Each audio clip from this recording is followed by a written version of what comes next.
What's up, everyone? I'm Coach Cardwell. Crunch like a candy bar. Cardwell like good at spades. The hearts for the white folks. You look like a cribbage player yourself. My pronouns are he, him, his. I feel like I gotta specify because if I shave the goatee, I look like a lesbian.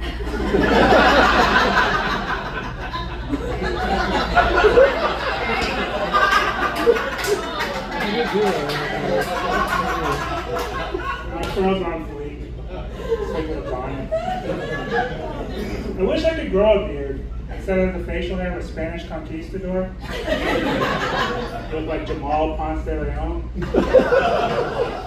Been reverse colonizing the suburbs since 1991. Not a lot of people know this about me, but my parents are immigrants. There's a place called the Hood. I'm a first generation suburbanite. Grew up white privilege adjacent. Growing up, I couldn't relate to a lot of rap lyrics. Like, I didn't get it out the mud, I got it out the sand. Didn't go to the school of hard knocks. I went to the school of love taps. Instead of I'm so hood, it was more I'm so deed restricted subdivision. Like, growing up, we weren't hood rich, we were suburban poor.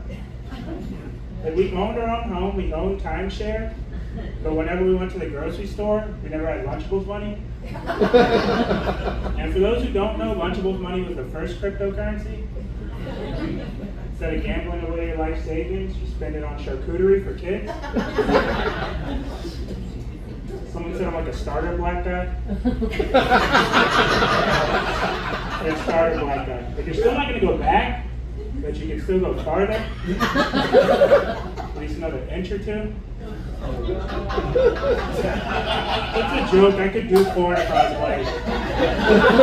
I was on Pornhub looking up above average black cock. I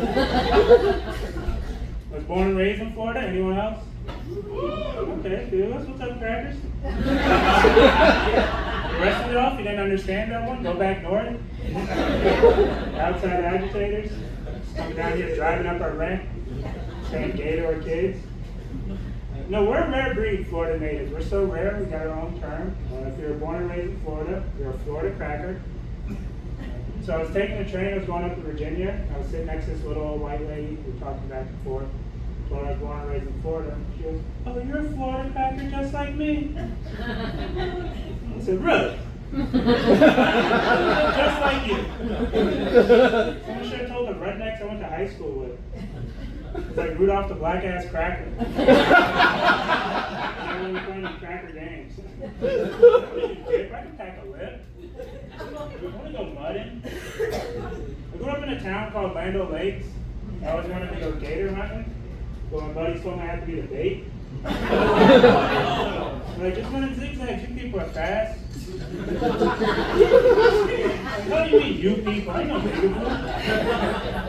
Yeah, I grew up white privilege adjacent, also white trash adjacent. Talk about being stuck between a rock and a hard place. Go down one street, go back where you came. Go down the other, there goes the neighborhood.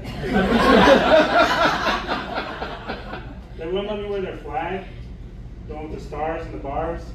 It looks so cool. They're like, no, this flag is for whites only. We get our flag, and you get your word. That was the deal.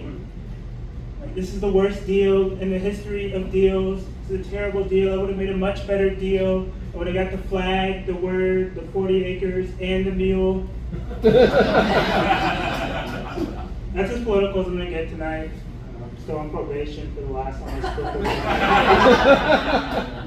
Most comedians want everyone laughing all together all at once, not me. I want half the room to hate my guts, and the other half ready to fight to defend my honor. I felt like Matt Turner that night. Played a lot of basketball growing up. I remember one day me and this guy were going at it, talking trash back and forth, and finally just goes, hey nigga, where you from? So I threw up my set. Said, Land O'Lakes, bitch, where the fuck are you from? 20 Beaver Drive, look alive. Carpenter's Run, South Pasco, Land O'Lakes High, class of 09, go Gators. Either a gator, you gator bait. You're looking kind of sweet, nigga boo.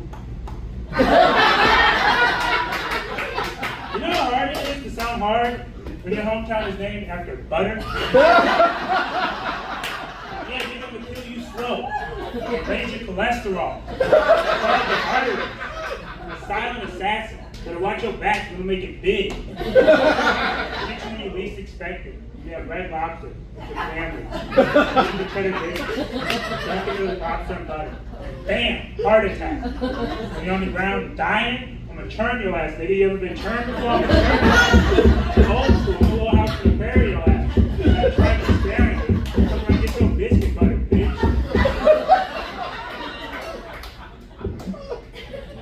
I did that joke at a show once, and someone asked if I was really from Lando Lakes. It's like, no, I just made up came from an obscure suburb from Tampa, just so I could make up a bunch of butter jokes. I was talking to this girl at the bar, and before we got too into it, she's like, just so you know, I'm trans.